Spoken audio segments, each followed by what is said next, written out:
I want to give you an ideal training schedule if you work a 9 to 5.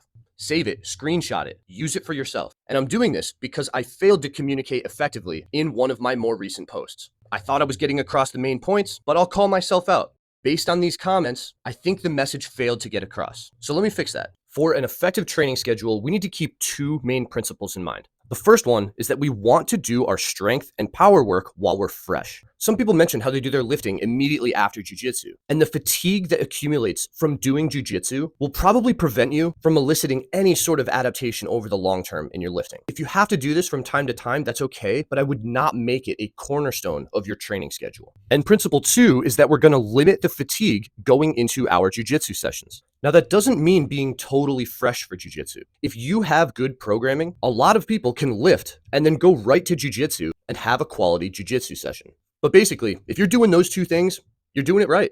But let's get into some specifics if you have a 9 to 5. Here we have a 10 out of 10 schedule for most working individuals.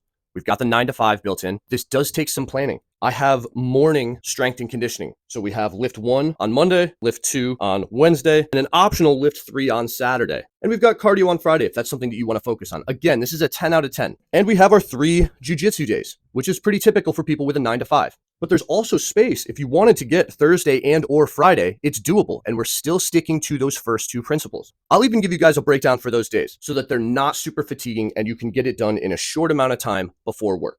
Day 1, we've got 2 different plyos. Should be quick. We move on to our squat. Then we have bench and lat pull down. Pretty standard in the gym, out of the gym, high intensity. Day 2, deadlift, overhead press, dumbbell row, and lunge, and get out of there. Cardio. I'm going to recommend the 30 on, 30 off protocol. It's got a glycolytic component, and when we go into those longer durations, it's definitely aerobic as well. And for the optional day 3, we've got a split squat, an incline press, a cable row, and then your choice. You could either do some rotational core work or maybe some arms. You do not have to quit your job to be able to train jiu-jitsu relatively fresh and hit your lifting sessions. But maybe this schedule doesn't work. Let's check out another. Maybe with a family, mornings don't work for you. So we can throw lift 1 on Tuesday and lift 2 on Thursday. And we're still sticking to those 2 principles. Now, some people don't have the luxury of splitting up their lifting and jiu-jitsu. And because they care more about jiu-jitsu, they want to do that first. What I would recommend is do the lifting first and cut out whatever you can't get to. Maybe drop the plyos out. Maybe just do 2 sets of each exercise. But keep intensity high, something you won't be able to do if you do it after jiu-jitsu. If you're on a consistent program, this will limit fatigue and you'll be able to go right into jiu-jitsu feeling warmed up, if anything. Does having a 9 to 5 look different than those Korea wrestlers? Absolutely. But you don't have to quit your job to take care of your body and have a long, healthy career in jiu-jitsu.